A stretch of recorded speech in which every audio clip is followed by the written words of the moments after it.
সাগর ও নদীতে ইলিশের উৎপাদন হ্রাসের পিছনে কিছু গুরুত্বপূর্ণ কারণ রয়েছে।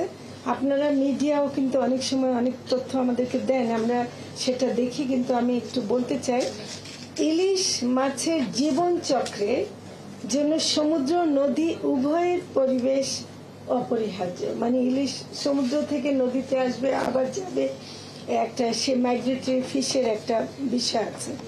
পরিপক্ক মা ইলিশ ডিম ছাড়ার জন্য সমুদ্র থেকে মোহনা হয়ে স্বাদুপানির নদীতে প্রবেশ করে।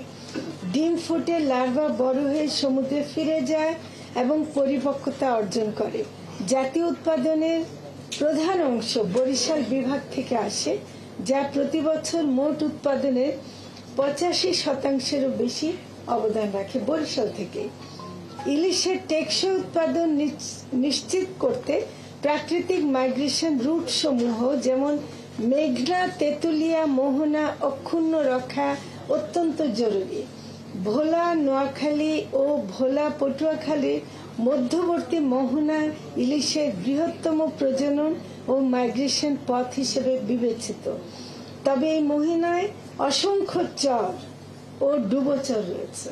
এটা আমরা খোঁজ নিতে গিয়ে এটা দেখলাম যে অনেক চর এবং ডুবোচর নাব্যতা কমে গেছে বলে যেটা বলে, যেগুলোর বয়স অনেকের বয়স 20 থেকে 30 বছর হয়ে গেছে।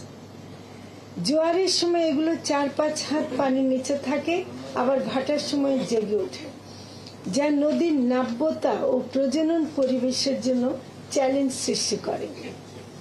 ডুবোচরে পলি জমার কারণে নদীর গভীরতা 0.5 থেকে 75 ফুট পর্যন্ত পরিবর্তনশীল হয়ে থাকে, যা নদীর নাব্যতা সংকটের স্পষ্ট প্রমাণ।